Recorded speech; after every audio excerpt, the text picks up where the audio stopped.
Hi, my name is Jyoti from Kuwait, and I'm here in Kuwait since 1993, working in travel field, and later on joined in Air India as a staff. And my journey was all with the travel field. We in Kuwait, I've partied more than as in India. We used to have a lot of airline friends, and we used to just party, and work. Like it was, much fun. And the culture was like you party from Wednesday, Thursday, Friday, and then you think of the next Wednesday, Thursday, Friday, what you have to do: party, drink, and make merry and all that. But after some time, I realized that when I used to party, and next morning when I wake up, I was not happy. I was happy for those 3-4 hours, and then next morning I used to feel, shit, what have I done? Like, what I've been doing all this time?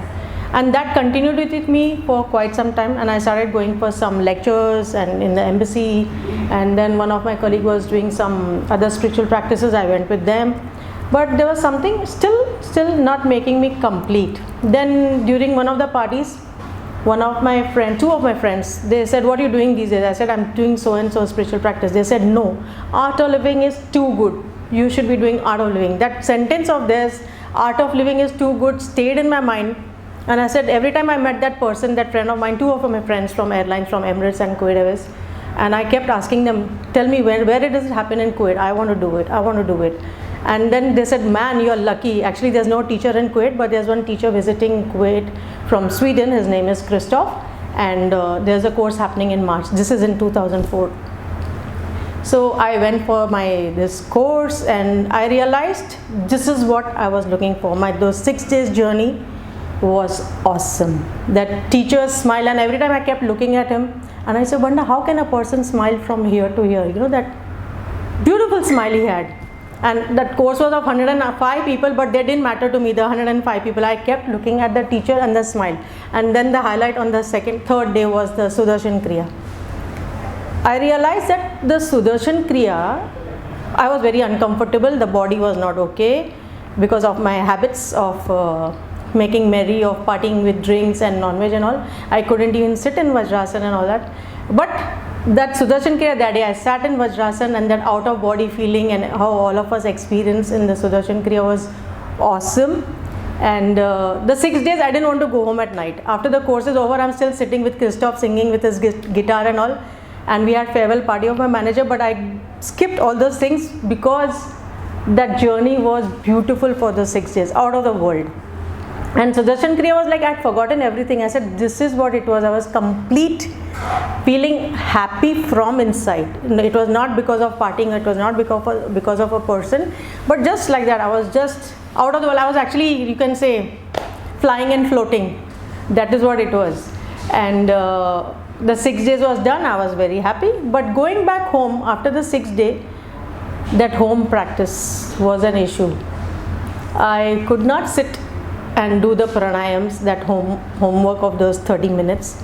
And because I said, it's not my lifestyle, I don't have time, I'm so busy working. I am working in a 2-shift job. As usual, how we give excuses of not having time. And one of these mentors, a volunteer, she used to call me in the evening. She's saying, so what are you doing? Are you doing your home kriya? And I would say, no, I don't have time. I'm too busy managing my home, managing my office, partying, socializing. I have so many things to do. I can't be doing every day 30 minutes all this. So she started taking me for the long kriyas. She said, okay, every Friday morning I will come and pick you up, and you come for the long kriya. That was it. That going for the long kriya brought about some change, and I said, wow, it is really kind of nice. Very, again, that beautiful feeling, out of the world feeling. And you're not judged, you're not labeled, and you're just, enjoying, being happy for nothing, just breathing.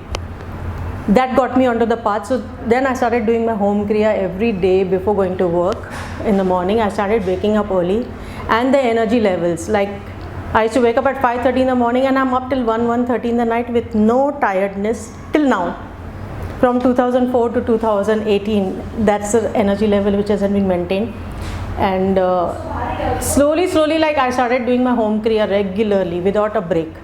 And then every month there was a course happening. Banu Didi was coming to Kuwait in 2004 March, and May. I did the course with her in May, Sahaj with Banu Didi. And this every month you do a Sahaj. Next day we had a visiting teacher for DSM.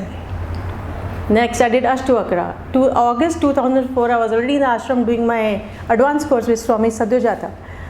And that brought about the transformation for me. That visit to the ashram and doing the first advanced course in the ashram with Swami Sadyajata was the turning point in my life. My first Sudarshan Kriya in March 2004 was like, I didn't know breathing could bring about so much transformation in a person. And I didn't know I was stressed out the way I was, so hyper and getting things and walking, talking volcano, like erupting with anger. The first Sudarshan Kriya, the breathing, I don't know what it was. And I was like amazed. I said, wow, just the breathe in and an out can bring about so much calmness in a person. And that, what we experience at dating yourself or being with yourself, you hear in the intro talks, you get to understand what we are talking about, that being with yourself and experiencing what you are. It was like, I can't even express it in words the way it is. Just the breathe in and the breathe out, and you're like, in the end of the day, you're like in a trance. You wake up like as if you're woken up just after a sleep of 7-8 hours, and so calm, so centered, as if somebody has taken out with some vacuum cleaner, all the thoughts which are bombarding like missiles in your head, all has been like drained out, and you're so calm and composed. It was like, no, like I said, okay, this is it. And then again the second day, same thing, same experience, and then you become a calmer person, and then you this is what it is called, being with yourself, the calm and centered person. What we are always looking in material things for all that happiness, unconditional happiness, which was, and that light feeling of, like that featherweight, as if you're not there on this planet Earth. You don't feel your body weight when you're doing it. After my first advanced course, I visited I was actually like on a fast track. Since my first Sudarshan Kriya in March 2004 till August, I had done nearly most of the courses. By August 2004, my first advanced course was in Bangalore ashram, and I was like, this is it. This and the ambience and in the ashram, like when you go there, all your doubts, all the garbage which we carry in our head regarding the master, regarding the money, regarding what all things are happening, when you go there, it is like a frog has come out of a well, and you experience the huge service projects happening in the ashram, the work, unconditional volunteering work, the seva, what we talk about seva. That is the place where you see actually seva happening, which you don't see in countries like how we are in Kuwait. We do minimal. But if you want to see the magnanimity of seva, it is in Bangalore ashram. And I was amazed. I had not seen this world before. It was my first trip, and it opened my eyes, expanded my vision, made me like thoughts of like, wow, there is a world like this. And it was awesome. When I come back after the advanced course, I came back like an most, you can say, aggressive, or you can say more than 100% a volunteer for doing seva. I came back to Kuwait. I said, yes, tell me what can I do for the Kuwait chapter. It was like that, and then there was no stopping. By 2005, I was already doing the TTC phase 1 then, and I was lucky to have teachers like Baba grooming us. It was awesome. You learn to understand so much about yourself and all the different aspects you have, how much ego you have in you, and this, the processes which transform you, like how Guruji says, every course makes some transformation, and it is so true. I have experienced that every course just 5% transformation. So in this journey of my life, I can see 360 degrees of transformation happening to me. It's an example, like I've actually lived all those things, lucky to have the chance of living all the points which Guruji speaks about in the part 1 course, and all the knowledge points which you have. I've been very lucky to experience that. And even during seva, sadhana, satsang, that's it, and that smile stays. That's what it is, that smile stays. In these 14 years, that's how it is. And health wise, this is the mental level, and even health wise, earlier I used to have continuous headaches. Headaches is like I used to live off Panadols. In my drawer there used to be a lot of Panadols. My first Sudarshan Kriya till date 2018, I have not taken a Panadol, nor it is there in my medicine drawer. No Panadols at all. So this is something very awesome. No bouts of headache, even touch wood, not even once. So it's awesome, lovely it is. And then this journey began that from a volunteer, I wanted to do more seva, get closer to Guruji, and like that thought of, people kept telling me you should become a teacher, and you should think of becoming a teacher, which I had never thought of. And I said, yes, I'm doing my seva and that's it. But then becoming a teacher, I realized that you get closer to the master. You really like to be a part of his vision of transforming and bringing a smile to a person. It does work when you, and I work slowly for it, but gone through a lot of training and lot of experiences in how to become a good teacher. This 5 years journey I took from phase 1 to phase 2 I did in 2010. It's been mind blowing. Lot of you can say churning, lot of grinding, like lot of baking, like how Guruji says, lot of baking has happened. So it helps me in understanding myself more. So then in turn I can understand the person sitting in front of me. I can actually understand every expression what they are going through. So it has been practical, experiential happening. It is a happening which has been there.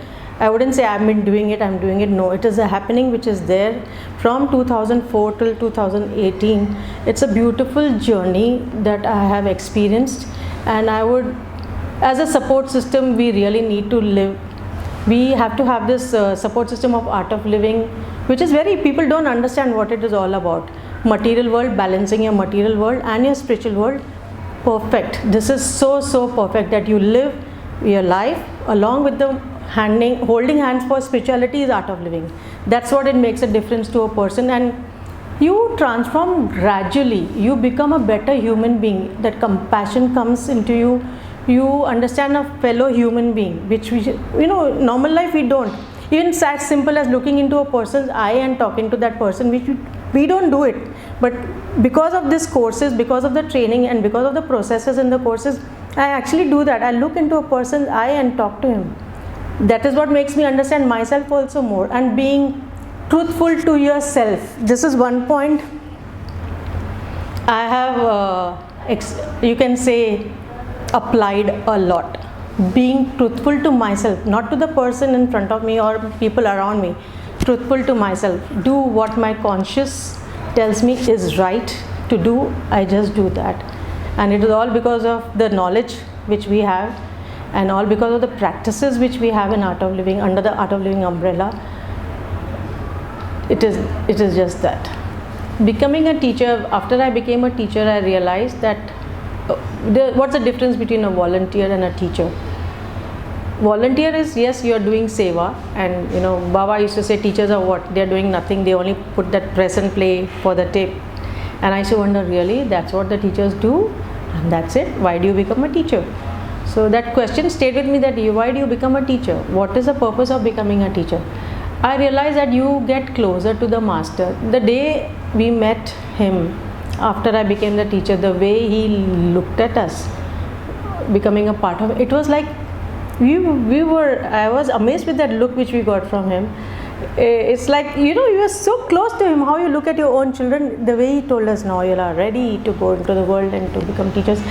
It was awesome. And I said, yes, it is worth it becoming a teacher. And then I was doing my first course, when you give the Sudarshan Kriya to the people and you see those smiles, that smiles of gratitude, you have made a difference to a person inside out, which we talk about, and then you see it happening, which we have experienced all these years, and then you see it happening to a person just by being instrumental in giving the Sudarshan Kriya and the knowledge to the people sitting in front of you. It is just an awesome feeling of gratitude. Every time I run the tape and the Sudarshan Kriya the participants are doing, it's like gratitude that we brought about transformation, that there is peace, there is a scope of experiencing that peace which people are looking on this planet Earth. It is possible just by breathing in and out, and so simple it is, and so easily given. Just you sit for 3-4 hours in a day and you get that bliss. Awesome.